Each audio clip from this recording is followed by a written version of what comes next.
Hoy os voy a dar unos consejos tipográficos y os voy a dar mi top 10 de tipografías que debes tener si quieres ser un buen diseñador gráfico.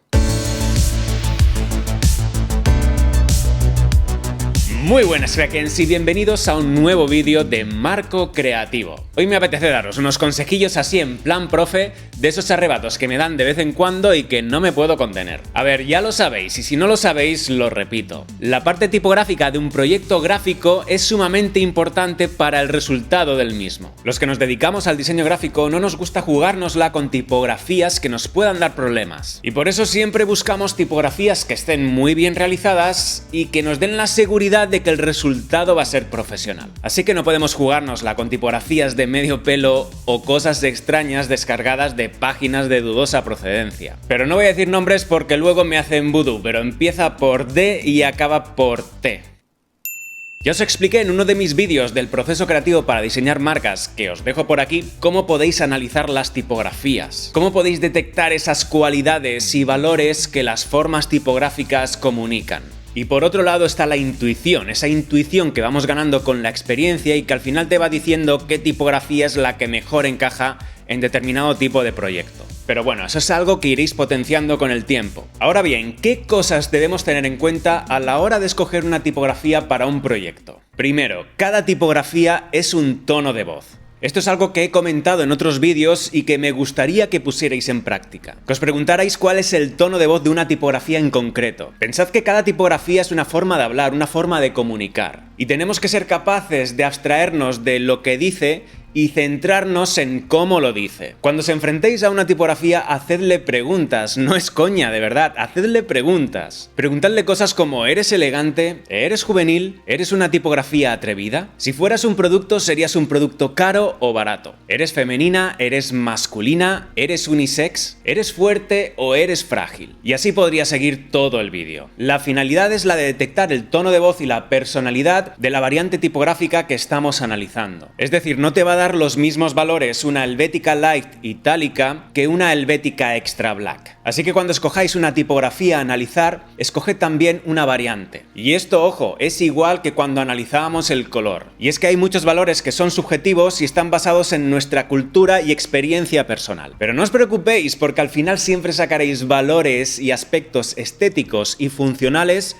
de la propia tipografía. Segundo, asegúrate de que la tipografía sea legible. Si quieres escribir un titular o un texto, es decir, que quieres comunicar algo, el primer paso es que se lea. Si no se lee, no hay mensaje que valga. Y para que se lea bien tienes que tener en cuenta tanto la tipografía seleccionada como la composición y el contraste generado. Pero es verdad que hay proyectos donde la legibilidad es secundario y prima más el diseño, la estética o el llamar la atención. Pero por regla general, la lectura, la legibilidad va a ser un factor muy importante a tener en cuenta. Tercero, ¿con serifa o de palo seco? Pues esto es una cuestión más estilística de cada proyecto y va a depender un poco del tono con el que queramos comunicar. Las tipografías con serifa suelen ser más clásicas, elegantes o académicas, mientras que las tipografías sin serifa o de palo seco normalmente se consideran tipografías más modernas, minimalistas y tecnológicas. Pero ojo, esto puede ir cambiando con el tiempo. Pero además, cada proyecto es diferente y cada tipografía es un mundo, así que siempre analizad cada situación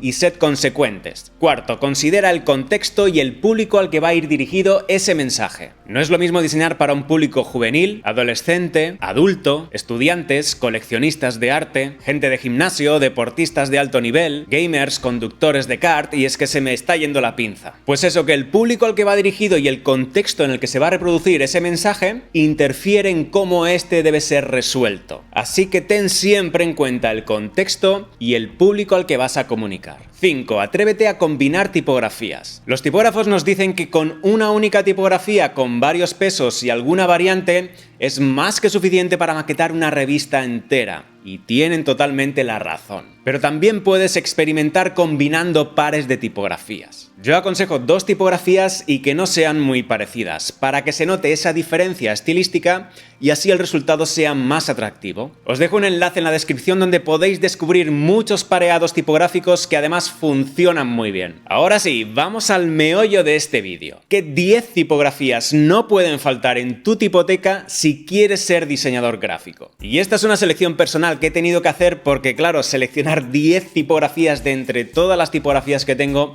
ha sido muy difícil. Además, seguro que si dentro de un mes me preguntas te diré otras 10 y si de aquí a un año me vuelves a preguntar te diré otras 10 totalmente distintas. Pero bueno, esta es mi selección personal a día de hoy y las voy a ir nombrando en orden cronológico, es decir, de más antiguas a más modernas. Así que empezamos por Bodoni. Una de las tipografías más bonitas que se han diseñado nunca. Bodoni fue diseñada por el italiano Giambattista Bodoni en 1767, nada menos, e inspirada en su rival francés Firmin Didot. Y la verdad es que ambas tipografías tienen grandes similitudes, y en esta lista podría haber puesto cualquiera de las dos, pero al final me he quedado con Bodoni. Bodoni es una tipografía de gran elegancia con serifa de corte moderno y alto contraste, que junto con Didot han sido muy utilizadas en entornos de moda y revistas de tendencias, con una itálica que me parece preciosa y con la cual podrías escribir cualquier cosa que quedaría perfecto. Bueno, casi cualquier cosa. La última versión de Bodoni que podemos encontrar es Bauer Bodoni, actualmente licenciada por Linotype y creada en 1926. Futura. ¿Quién no conoce Futura? Esta es una de esas tipografías que no podía faltar en esta lista. Futura fue diseñada por Paul Renner en 1927, inspirado en las bases racionalistas del movimiento Bauhaus. Y pese a no pertenecer a esta escuela, su inspiración convirtió a Futura en el desarrollo tipográfico más importante que surgió de este movimiento. Inspirada en formas geométricas puras como el círculo, el triángulo o el cuadrado, se ha convertido en una de las tipografías geométricas por excelencia. De hecho, el concepto inicial de Futura que Paul Renner quería desarrollar era mucho más disruptivo que el actual. Pero imagino que tras varios cambios llegó a una solución para que esta tipografía se pudiera comercializar. Futura ha sido la tipografía utilizada por directores como Wes Anderson o Stanley Kubrick para algunos pósters y los créditos de sus películas. Además, ha utilizado en los logotipos como el de Supreme, Volkswagen, Nike o FedEx, entre otros. Es una super tipografía. Rockwell. He querido colocar en esta lista a Rockwell pese a que no es una tipografía demasiado popular, es una slab serif que tiene mucha personalidad. Rockwell es una tipografía de estilo egipcio diseñada por Monotype y supervisada por Frank Hinman Pierpont en 1934. Además, está basada en una versión anterior más condensada llamada Litho Antique. Esta tipografía es reconocida por la curiosa serifa que podemos encontrar en lo alto de la A mayúscula. Con ese toque americano, es una tipografía que se ha utilizado mucho en deportes como el rugby o el béisbol. El uso más adecuado para esta tipografía sería pues para identidades corporativas o titulares. También funciona muy bien como pies de foto o para textos muy pequeños, pero no aconsejo utilizarla para párrafos de texto de lectura estándar. Particularmente me encantan esos acabados tan rectos de esas serifas y esas formas tan bien construidas, prácticamente utilizando el mismo grosor de línea en todos sus caracteres. Y esa estructura es lo que convierte a Rockwell en una tipografía slab serif geométrica y muy bien balanceada. Helvética. Pero Marco, ¿Helvética? Pues sí. Hay que reconocer que Helvética ha sido una de las tipografías más utilizadas de todos los tiempos, junto a Comic Sans, pero bien. Helvética vale igual para un roto que para un descosido y siempre queda bien. Helvética fue diseñada por Max Miedinger en 1957 y fue un encargo de la Fundición Haas para modernizar su tipografía Haas Grotesque, inspirada en la famosa Accident Grotesque que fue creada en Berlín en 1986 por la fundición de tipos Berthold. Inicialmente esta tipografía se llamó Neue Haas Grotesque, pero fue en 1961 cuando la fundición Haas fue adquirida por la fundición Stempel y ahí es cuando decidieron cambiarle el nombre a Helvética y así hacer honor a su lugar de procedencia, Suiza, pues originalmente esta era denominada como Helvetia. Pues fíjate tú, esta acción de marketing junto con el crecimiento del estilo tipográfico internacional consiguió que Helvética fuera la tipografía más utilizada a finales de los años 60.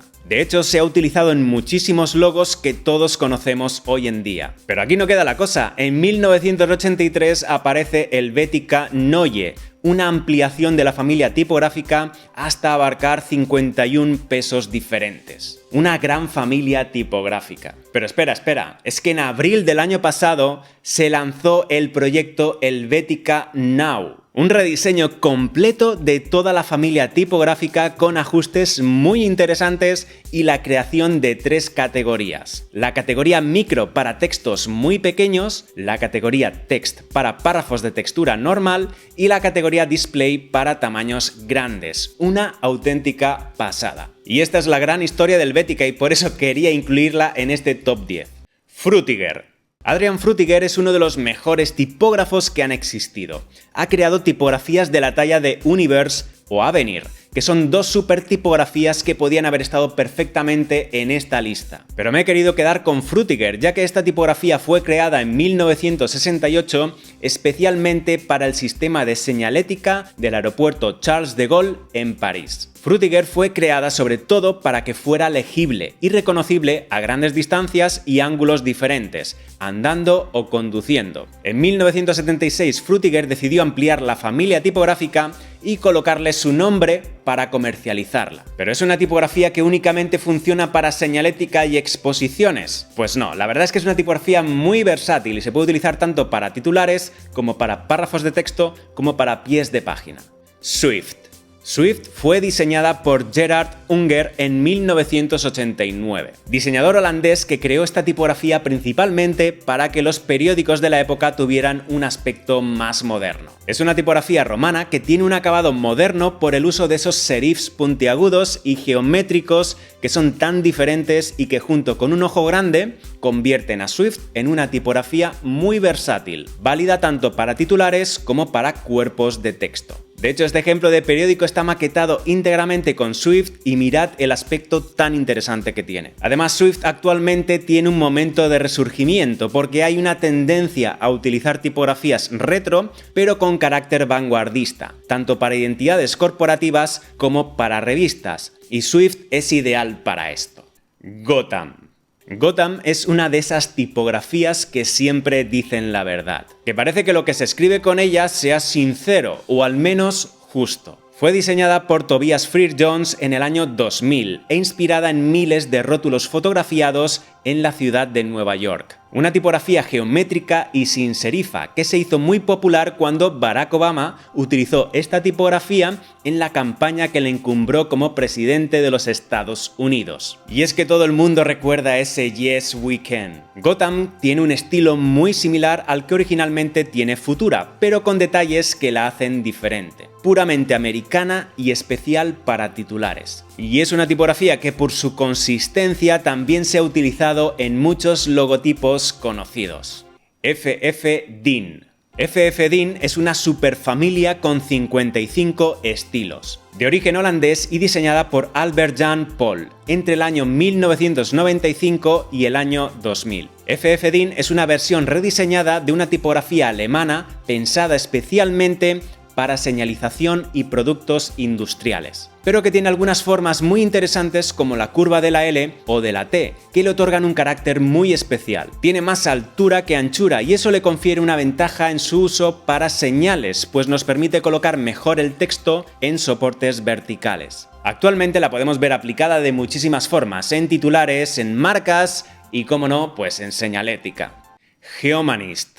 Geomanist es una de mis tipografías preferidas. Primero porque ha sido desarrollada por un estudio español que se llama Atipo. Y segundo, porque tiene un acabado y una estructura exquisita. Geomanist es una tipografía desarrollada en 2015 de palo seco y corte contemporáneo que incluye 9 pesos. Mientras que en las mayúsculas se respetan estructuras clásicas propias de tipografías puramente geométricas, en las minúsculas es donde se percibe la calidez de los trazos humanistas. De ahí su nombre, Geomanist. Un rasgo a tener en cuenta es su construcción ligeramente condensada, lo que se agradece en tipografías de corte geométrico, ya que tienden a ocupar bastante espacio a lo ancho que las hacen menos prácticas en textos de longitudes medias o largas. Geomanist es súper versátil, funciona en titulares y párrafos de texto, con su versión tanto para papel como para pantalla. La podéis comprar desde la web del estudio Atipo y su sistema de pago es Pay What You Want, paga lo que quieras, y os aseguro que esta tipografía merece mucho la pena. Y por último, IBM Plex. IBM Plex es una superfamilia de fuentes open source, diseñada y desarrollada por Mike Abink de IBM en colaboración con Bold Monday, para reflejar el espíritu y los principios de IBM. IBM con su nueva tipografía Plex viene a ahorrarse $1 millón anuales con el pago de licencias tipográficas. En este caso licencias de Helvetica Neue, que era la tipografía que utilizaba IBM en toda su comunicación, hasta que decidió invertir todo ese dinero en crear su propio sistema tipográfico. Y aquí viene la sorpresa, a liberalizarlo. IBM Plex fue lanzada en 2018 y dispone actualmente de 4 variantes tipográficas: sans serif condensada, serif y monoespaciada. Cada una de ellas con 8 pesos y sus respectivas itálicas, lo que hacen un total de 64 estilos. Además es una tipografía que actualmente está preparada para más de 100 idiomas. Súper versátil y de usos variados tanto para titulares, textos, señalética, producto, siempre con ese toque tecnológico y moderno que conecta con el espíritu de la marca. La podéis descargar tanto de la página de IBM como de la página de Google Fonts. Y hasta aquí mi top 10 de hoy. Si tenéis alguna tipografía favorita que no esté en esta lista y que queráis compartirnos, dejad en comentarios qué tipografía es y por qué es tan especial para vosotros. Si os ha gustado este vídeo, dadle like y si os interesa el diseño, suscribíos a este canal. Yo sin más, espero que seáis muy felices. Nos vemos en próximos vídeos. Hasta luego. Chao.